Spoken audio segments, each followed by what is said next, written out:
अस्सलाम वालेकुम नाज़रीन, आप सियासत.pk देख रहे हैं। पाकिस्तान में इस वक्त जो बहस चल रही है कि पाकिस्तान में कुछ लोगों को कब्रों के लिए भी जगह नहीं नसीब होगी और कुछ खुफिया मकामात पर या पाकिस्तान से बाहर जाकर उन्हें अपनी कब्रों के लिए जगह मिलेगी, इस हवाले से आपको बताएंगे। लेकिन इस वक्त एक और अहम तरीन खबर है। खबर ये है कि रात गए सिक्योरिटी जराए के नाम के ऊपर कुछ हमारे बड़े सहाफ़ी जिन्होंने बाकायदा तौर पर खबरें देना शुरू कर दी और ट्विटर के ऊपर कमोबेश एक ही वक्त में तमाम तर सहाफ़ियों ने एक तरदीद नुमा ट्वीट किया। और ट्वीट बेसिकली ये था कि इमरान खान को किसी किस्म की बनी गाला शिफ्ट करने की ऑफर नहीं की जा रही। इमरान खान से जो मुज़ाकरात किए जा रहे हैं उसके पीछे ऐसा कुछ भी मुद्दा नहीं है कि इमरान खान को ऑफर की जा रही हो कि आपको बनी गाला शिफ्ट कर दिया जाएगा या आपको ज़मान पाक शिफ्ट कर दिया जाएगा। एक जानिब ये खबर रात गए इन तमाम तर सहाफ़ियों की जानिब से एक ही बयानिया लग रहा था, एक ही कोई मैसेज व्हाट्सएप पर सबको रिसीव हुआ है और सबने उसी के ऊपर ट्वीट करनी शुरू कर दी है। और उसके साथ एक और बड़ी खबर सिद्दीक जान की भी है। अब पाकिस्तान तहरीक इंसाफ की क़यादत को क्या कहा जा रहा है वो भी आपके सामने रखेंगे। लेकिन DGISPR की प्रेस कॉन्फ्रेंस हो या फिर कोई भी ऐसा अहम दिन हो जिस दिन मुज़ाकरात का पहला दिन हो, जिस दिन चार्टर ऑफ डिमांड पेश होना हो, उस दिन ये तमाम तर सहाफ़ी एक ही मैसेज, एक ही ट्वीट, एक ही बात, एक ही स्क्रिप्ट के साथ मंजर आम के ऊपर आते हैं। ये एक बड़ा अहम सवाल है। इमरान खान से बैकडोर राब्ते, एस्टैब्लिशमेंट की करीबी समझे जाने वाले तमाम सहाफ़ियों की एक साथ तरदीदें, ये क्या मामला है? सब इमरान खान के साथ बैकडोर राब्तों की एक साथ तरदीदें क्यों कर रहे हैं? ऐसा अचानक क्या हो गया? ये एक बड़ा अहम तरीन सवाल। अब इसमें कौन कौन से सहाफ़ी शामिल है अगर बात की जाए तो इसमें हसन अयूब से लेके तलत हुसैन से लेके नसरुल्लाह मलिक, कामरान शाहिद, इन सब की एक ही ट्वीट है। अगर आप सबकी ट्वीट्स उठाकर पढ़ें तो एक आधा को बीच में से लफ्ज़ मुख्तलिफ होगा लेकिन सब बात एक कर रहे हैं। कोई कह रहा है मेरी हाई सिक्योरिटी ऑफिशियल से बात हुई है, कोई कह रहा है हाई सिक्योरिटी ऑफिशियल क्लेम्स के इमरान खान को हमने किसी किस्म की कोई ऑफर नहीं की। यानी सब ने एक ही वक्त में रात गए एक ही जो बयान है वो या एक ही बयानिया आप कह रहे हैं जो टो किया गया था उनको और सबने आगे उसके ऊपर बात की। लेकिन दूसरी जानिब अगर एक और रुख देखा जाए तस्वीर का तो सिद्दीक जान साहब कह रहे हैं कि पाकिस्तान तहरीक इंसाफ की क़यादत को बाकायदा तौर पे एस्टैब्लिशमेंट की जानिब से ये कहा गया है कि आप इमरान खान की जान को खतरा है, ये स्टेटमेंट या ये एक दरखास्त लेकर अदालतों के साथ रुजू करें। जो हाई अदालतें आपकी हायर कोर्ट से उन तक जाएं और फिर अदालतें इमरान खान को रिलीफ देंगी। रिलीफ इस सेंस में देंगी कि अदालत फिर जो है वो इमरान खान को बनी गाला शिफ्ट कर देगी। जो एस्टैब्लिशमेंट एक ऑफर भी कर चुकी है इमरान खान को बनी गाला शिफ्ट करने की, जिसकी इमरान खान तरदीद कर चुका है। और फिर उसके बाद होगा क्या कि आप अदालत में दरखास्त दायर करें कि खान की जान को खतरा है, बनी गाला शिफ्ट कर दें, हम आपको बनी गाला शिफ्ट कर देते हैं, आपने इदारों और इनकी शख्सियात के खिलाफ बयान नहीं देने। ये सुने सिद्दीक जान साहब कह क्या रहे हैं?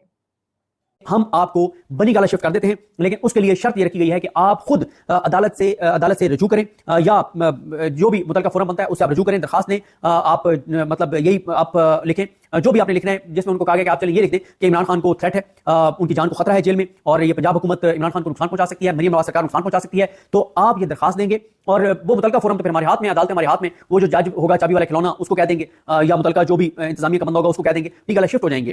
तो हम दो काम करेंगे, एक काम आप करेंगे, एक काम हम करेंगे। आप ये करेंगे कि आप जब बनी गाला शिफ्ट होंगे तो आप इदारों के हवाले से अपना रवैया नरम करेंगे, आप इदारों के हवाले से अपने सोशल मीडिया को रोकेंगे, आप इदारों के और इदारों की शख्सियात के हवाले से अपने सोशल मीडिया को कहेंगे कि वो सख्त चीजें नहीं करेंगे। आप स्टेप ये है कि हमने आपको बनी गाला शिफ्ट करवा दिया, दूसरे स्टेप में आपने देना है, एक चीज आप हमें देंगे, उसके बदले एक चीज हम आपको देंगे। अब गारंटी ये मांगी जा रही है कि आपने इदारों की शख्सियात के खिलाफ या इदारों के खिलाफ कोई बात नहीं करनी, सोशल मीडिया को कंट्रोल करना है। ये आपने सुना होगा पूरे का पूरा क्लिप। और उसके बाद अगर आप हुकूमत गिरा भी देंगे तो हम आपको नहीं रोकेंगे और ना इस हुकूमत को बचाएंगे। अब ये जो सारा पैनिक है, फिर वो शहबाज शरीफ का बयान कि बड़े कॉर्डियल रिलेशनशिप्स हैं हमारे चल रहे हैं, बड़े जबरदस्त बेहतरीन ताल्लुकात हैं फौज के साथ और हुकूमत के आपस में बड़े अच्छे ताल्लुकात हैं, लेकिन अब कुछ वसवसे आ गए। फिर उज़मा बुखारी साहब का लेटेस्ट एक बयान, वो कह रही हैं कि अगर इस तरह के बलवाइयों को रिलीफ मिलेगा तो फिर आई एम सॉरी 9 मई इस मुल्क में बार बार होगा, ये आप देखेंगे। अब ये उज़मा बुखारी, हुकूमत के बयानात और कुछ सहाफ़ी जिनकी खबर से ज़्यादा ये ख्वाहिश है कि इमरान खान को या पाकिस्तान तहरीक इंसाफ के लोगों को किसी तरह से रिलीफ ना मिल सके और इमरान खान को किसी तरह से ऑफर नहीं की जा रही बनी गाला की, अब ये तमाम तो लोग एक्सट्रीम पोजीशंस इख्तियार कर चुके हैं क्योंकि शायद जो एक जानिब ऑफर की जा रही है वो ऑफर यही है कि बनी गाला शिफ्ट कर दिया जाएगा आपको। आप एक दरखास्त लेके अदालत में पहुंचे और उसके बाद नजर ये आ रहा है कि हुकूमत जो है वो पैनिक कर चुकी है और इस किस्म के स्टेटमेंट्स सामने आ रहे हैं। अब जहां पर ये तमाम तर डिस्कशन चल रही है, वहीं पर मोहम्मद मालिक भी अपने प्रोग्राम के अंदर ये खबर दे रहे हैं और वो बता रहे हैं बाकायदा तौर के ऊपर कि बुशरा बीबी की कल एक बड़ी अहम तरीन मुलाकात हुई। और बुशरा बीबी की जो मुलाकात हुई पेशावर में हुई और इस मुलाकात में बाकायदा तौर पर बुशरा बीबी को या पाकिस्तान तहरीक इंसाफ की क़यादत को इसके बाद یہ بھی متنبع کیا گیا ہے کہ علیمہ خان کو تمام تر مذاکرات کے پروسیس سے دور رکھیں. اب علیمہ خان کو دور رکھنے کی وجہ کیا ہو سکتی ہے؟ کیونکہ بغیر کسی سینسرشپ کے، بغیر کسی لفظ کو آگے پیچھے کیے Alima Khan as it is باہر آ کے وہی سب بولتی ہیں جو عمران خان ان کو پیغام دیتے ہیں. تو یہ ایک بڑی وجہ ہو سکتی ہے، اور اس وجہ سے علیمہ خان کو مذاکرات کے پروسیس سے دور رکھنے کی ایک بات چیت کی جا رہی ہے. یعنی یہ وہ مذاکرات ہیں جو میرے آپ کے سامنے ہو رہے ہیں، لیکن جو پس پردہ چل رہا ہے اس حوالے سے جو خبریں آ رہی ہیں وہ بڑی اہم ہے. اب یہاں پر ایک اور بڑی انٹرسٹنگ چیز ہے خواجہ آصف کے حوالے سے، وہ بھی آپ کے سامنے رکھیں گے. لیکن اس سے پہلے 26 نومبر اور جس طریقے سے گولی چلائی گئی، 26 نومبر کو گولی چلی، یعنی پورے اسلام آباد نے وہ گولی سنی. سابق صدر عارف الوی صاحب مردان سے شہید صدر علی کی قبر کے اوپر جب پہنچے تو وہاں پر موجود پاکستان تحریک انصاف کے لوگ جو 26 نومبر کو اسلام آباد کے اندر موجود تھے، جنہوں نے آنکھوں دیکھا حال بیان کیا. 6 منٹ کی ویڈیو ہے، پوری تو آپ کے سامنے نہیں پلے کریں گے، کچھ چنک ضرور پلے کریں گے. لیکن عارف الوی صاحب ٹویٹ کر رہے ہیں اب سے 1 گھنٹہ قبل، وہ کہہ رہے ہیں must read watch hear and cry, this is what they are doing to my Pakistan. ضرور دیکھیں، سنیں، پڑھیں، یہ سب کچھ وہ میرے پاکستان کے ساتھ کر رہے ہیں. دل دہلا دینے والا ویڈیو جس میں وہ بتا رہے ہیں کہ شہیدوں کی لاشوں کو کس طرح چھپایا گیا، جس میں بتایا جا رہا ہے کہ کس طریقے سے اسٹریچر جب اس کی ڈیڈ باڈی جب شہید کی لے کے جائی جا رہی تھی تو باقاعدہ طور پہ کنڈیاں لگا کر بند کر دیا گیا اس جگہ کو تاکہ اسٹریچر یا ڈیڈ باڈی نہ لے کے جائی جا سکے. اور اس کے بعد فیملی سے مسلسل ایک ہی ڈیمانڈ کی جاتی رہی کہ لکھ کر دیں کہ آپ کے گھر سے یہ جو بندہ ہے، یہ شخص اسلام آباد اپنے کسی کام سے گیا تھا، نہ کہ یہ ڈی چوک گیا تھا، نہ کہ یہ کسی احتجاج میں پاکستان تحریک انصاف کی گیا تھا، یہ لکھ کر دیں. اور پوسٹ مارٹم رپورٹ بھی اب تک نہیں دی گئی. عارف الوی صاحب لکھ رہے ہیں خون، انصاف اور سچ سر چڑھ کر بولتا ہے، کسی ماہر کی ضرورت نہیں ہے. کوئی بچہ بھی یہ کہانی سن کر حقیقت پہچان لے گا، مگر حکمران بچے نہیں بلکہ جھوٹے اور ظالم ہیں. وہ کہہ رہے ہیں کہ مندر ذیل 5 منٹ کی ویڈیو دیکھ کر خود فیصلہ کریں. جو چند لوگ میڈیا میں لفافوں کی لالچ میں ہیں، یا وہ لٹیرے جو ملک کے لوٹے ہوئے خزانوں پر بیٹھ کر حکومت کا ساتھ دے رہے ہیں، وہ اپنی قبر میں ہی عذاب کا اہتمام کر رہے ہیں. اور عارف الوی صاحب باقاعدہ طور پہ اس ویڈیو کے اندر ایک لفظ بھی استعمال کر رہے ہیں، مطلب جنہوں نے گولی چلائی اور پھر جنہوں نے وہ لاشیں چھپائیں اور پھر جو اس کے اوپر کھیلتے رہے، پورا ایک پلے کیا جاتا رہا جس طریقے سے، اور کہا جاتا رہا نہیں جی حکومت نے یا اس نظام کی جانب سے کوئی گولی نہیں چلائی گی بلکہ پاکستان تحریک انصاف کے اپنے ہی لوگوں نے اپنے لوگوں کو گولی سے مار دیا. تو عارف الوی نے ان کے حوالے سے کوئی ایک مخصوص ایک لفظ بھی استعمال کیا، یہ سنیے گا. اس کو بلڈنگ سے سنیپر سے شوٹ کیا ہے کیونکہ یہ ادھر سے لگا تھا اور اس کو ادھر پیچھے سے نیچے اس سائڈ سے جو گولی تھی ادھر سے بلڈنگ سے ادھر سے یہ لگا تھا اور ادھر سے اس کی گولی مطلب نکلی تھی. تو یہ سنیپر سے لگا تھا. لوگ یہ ہمیں لکھائی دے دے کہ یہ گولی سے نہیں لگا ہے اور یہ ہم اس کا FIR نہیں کریں گے. آپ کو کس نے کہا؟ ادھر جو ڈاکٹر تھے ان لوگوں نے، اس کے بھائی کو کہا اس نے کہ آپ یہ لکھائی دے دے کہ یہ مطلب ہم اس کا FIR نہیں کریں گے اور یہ جلسے میں نہیں آیا تو یہ ڈی چوک میں نہیں، اپنے کچھ کام کی وجہ سے آیا تو کسی وجہ سے اس کو گولی لگی ہے. جنرل ریٹائرڈ قمر جاوید باجوہ صاحب سابق آرمی چیف، اور جس طریقے سے ان کے ساتھ ملاقاتوں کے اوپر پابندی لگا دی گئی تھی، اب اس کے اوپر یہ ہارون رشید صاحب ایک تبصرہ کر رہے ہیں اور وہ بتا رہے ہیں کہ کس طریقے سے قمر جاوید باجوہ سے جب پہلی میری ملاقات ہوئی تو انہوں نے مجھے کہا کہ میں فری اینڈ فیئر الیکشن کراؤں گا. یعنی اس کا مطلب ہے کہ فوج کس طریقے سے الیکشن فری اینڈ فیئر بھی کرا سکتی ہے اور پھر فوج الیکشنز کو مینج بھی کرواتی ہے. یہ سنیے گا ہارون رشید صاحب کیا کہہ رہے ہیں. لیکن جناب قمر باجوہ کے بارے میں میرا خیال ہے کہ پاکستان میں انہیں شاید قبر بھی نصیب نہ ہو. ان کی قبر یا تو خفیہ کسی مقام پہ بنائی جائے گی یا ملک سے باہر ان کی تدفین ہوگی. اس لیے کہ اصل میں غداری کا ارتکاب انہوں نے کیا.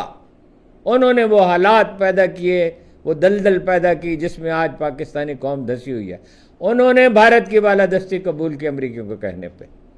انہوں نے کشمیر کا سودا کیا کہ ہم اس میں کوئی احتجاج نہیں کریں گے. وہ عمران خان سے کہتے رہے اسرائیل کو تسلیم کر لیں اور وہ چکمہ دیتے رہے. میں آپ کو ان سے اپنی بات لمبی ہونے کا مجھے خدشہ ہے، پہلی ملاقات کی تفصیل بتاتا آپ حیران ہو جاتے. مجھے انہوں نے خود بلایا تھا، میں نے کبھی درخواست نہیں کی ان سے ملاقات کی، خود بلایا مشورے کے لیے.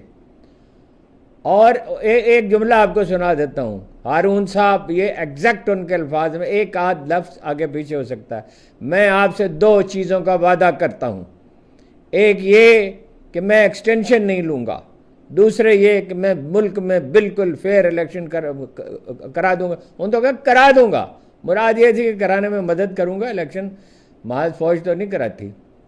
سویلنز کو ملٹری کورٹس میں جو سزائیں سنائی گئی اس میں حسان نیازی، عمران خان کے بھانجے بھی موجود ہیں. حفیظ اللہ نیازی ان کے حوالے سے کہہ رہے ہیں جو سزا حسان نیازی کو 10 سال کی سنائی گئی वो कह रहे हैं हसन की 10 साल की सजा सुनकर दिल मुर्दा हो गया, मेरा बेटा अल्हम्दुलिल्लाह हिम्मत वाला है, मुझे उसके लिए रहम नहीं इंसाफ चाहिए। सानिया ये है कि झूठ बोलकर सजा दिलवाई और आगे भी झूठ का सहारा लिया जाएगा। यानी हफीजुल्लाह न्याजी जिनके कुछ बड़े इंटरेस्टिंग किस्म के स्टेटमेंट्स भी हमारे सामने आते हैं और जिनको जोड़ा जाता रहा पिछले कुछ अरसे में कि शायद ये कुछ बयानात ये इसलिए भी दे रहे हैं कि शायद इनके बेटे की सजा में कमी आ सके। हसन न्याजी जी के हवाले से फैमिली पहले भी ये कंफर्म कर चुकी है, उनकी वकला भी कंफर्म कर चुके हैं। अव्वल तो उनका इस केस में वकील कोई था नहीं, खुद ही उन्होंने ये केस लड़ा, लेकिन फैमिली उनकी वालदा कंफर्म कर चुकी है हमारे प्लेटफॉर्म पे कि किसी तरह से भी रहम की अपील या माफी की अपील नहीं की जाएगी, बल्कि इस केस को आगे प्रोसीड किया जाएगा, परसू किया जाएगा और लड़ा जाएगा। अब यहाँ पर आखिर में एक बड़ी अहम तरीन खबर है जो आपके सामने रखेंगे और एक झूठ भी है जो बेनकाब हुआ है। अब हुआ ये कि एक वॉइस ऑफ अमेरिका की स्टोरी जो हामिद मीर ने अपने ट्विटर अकाउंट पर शेयर की कि तालिबान जो है, अफगान तालिबान जो हुकूमत है इस वक्त, उन्होंने किसी तरह से भी कभी भी 10 अरब रुपए डिमांड नहीं किए पाकिस्तान से कि जो पाकिस्तान के अंदर तहरीक तालिबान मौजूद है या पाकिस्तान के अंदर जो अफगानिस्तान से तालिबान आ जाते हैं उनको रोका जाएगा अगर आप हमें 10 अरब रुपए दें। अब उसके ऊपर ख्वाजा आसिफ ने कुछ बड़े नामुनासिब अल्फाज इस्तेमाल किए और उन्होंने कहा कि मीर साहब चंगे भले खोचे लो, अकल लो हाथ मारो, यानी इस किस्म के अल्फाज उन्होंने इस्तेमाल किए, जिसके ऊपर हामिद मीर साहब ने एक ट्वीट किया और वो ट्वीट बड़ा अहम है। आदिल शाहजेब के प्रोग्राम में फरवरी 2023 के महीने में ख्वाजा आसिफ साहब मौजूद हैं। डीजी आईएसपीआर ने अब से कुछ दिन पहले एक प्रेस कॉन्फ्रेंस की और उन्होंने कहा कि कमर तोड़ दी गई थी तालिबान की, कौन वापस लेकर आया दहशतगर्दों को पाकिस्तान में, जिसके बाद पूरी नून लीग उसी बयानिए पे मेनो इन चल पड़ी और इनके पास कुछ नहीं था टीवी स्क्रीन के ऊपर बैठ के कहने को। और ख्वाजा आसिफ 2023 के अंदर खुद आदिल शाहजेब के प्रोग्राम के अंदर ये कह चुके हैं, जब आदिल शाहजेब ने सवाल किया कि recently you have been to Kabul, और जिसपे ख्वाजा आसिफ साहब ने बताया कि मेरा बड़ा अच्छा विजिट था, उन्होंने बताया कि वी गॉट गुड रिस्पॉन्स, और उसके आगे उन्होंने ये भी कहा कि we will follow up this visit, यानी हम दोबारा भी जाएंगे और दोबारा भी उनके साथ हमारा इस तरह से राब्ता और बातचीत या एक बैठक जो हुई है वो जारी रहेगी। ये सुनिएगा। No, this was not discussed, at least in my presence. You know, I was present throughout the 4 hours of interaction we had with their leadership. This was not spelled over there. You know, not in this visit. You know, for relocation, but definitely the follow-up, as a follow-up of this visit, things will be negotiated how to sort out this problem. Pakistan में इस वक्त सबसे बड़ा मसला बोलने का है। पाकिस्तान में बोलने नहीं दिया जाता, जुबानें खींच ली जाती हैं, डर है, खौफ है, टेरर है। पाकिस्तान का मीडिया मुकम्मल तौर पर कंट्रोल्ड है, वेल मैनेज्ड है, एक मैसिव सेंसरशिप है। इसी तरह का दबाव पाकिस्तान में सियासत.pk भी फेस कर रहा है, जिसे पाकिस्तान भर में गुज़श्ता कई महीनों से मावरा आइन, मावरा कवानीन मुकम्मल तौर पर बंद कर दिया गया है, मुकम्मल तौर पर बैन कर दिया गया है। सियासत.pk की नशरियात को लिमिटेड करके पाकिस्तान में छोड़ दिया गया है। तमाम तर कानूनी मुआवजे के ऊपर आवाज उठाई गई, दस्तक दी गई, लेकिन हर तरफ से खामोशी है, सन्नाटा है, कहीं पर कोई सुनवाई नहीं है, कोई सुनने को तैयार नहीं है। लेकिन इसका हल क्या है? क्या खामोश हो जाएं? क्या सवाल ना करें? क्या मालूमात आप तक ना पहुंचाएं? क्या इंफॉर्मेशन आप तक ना पहुंचाएं? मालूमात भी पहुंचेगी, इंफॉर्मेशन भी पहुंचेगी, सवालात भी उठेंगे, लेकिन अब आपने रोल प्ले करना है, आपने अपना किरदार अदा करना है। और छोटा सा एक प्रोसीजर है, प्रोसेस है, उसके बाद आप अपना किरदार अदा करें और हमारी मदद करें। पहले आपने ये करना है कि हमारे YouTube चैनल को सब्सक्राइब करना है, उसके बाद ज्वाइन के बटन के ऊपर जाना है, क्लिक करके हमारा मेंबर बनना है। या फिर दूसरा ऑप्शन ये है कि आपने वीडियो की डिस्क्रिप्शन में जाना है, वहां पर पैट्रियन का लिंक मौजूद होगा, उस लिंक के ऊपर क्लिक करें और हमें सपोर्ट करें, हमारा हिस्सा बने, हमारी ताकत बने। ख्याल रखिएगा। अल्लाह हाफिज।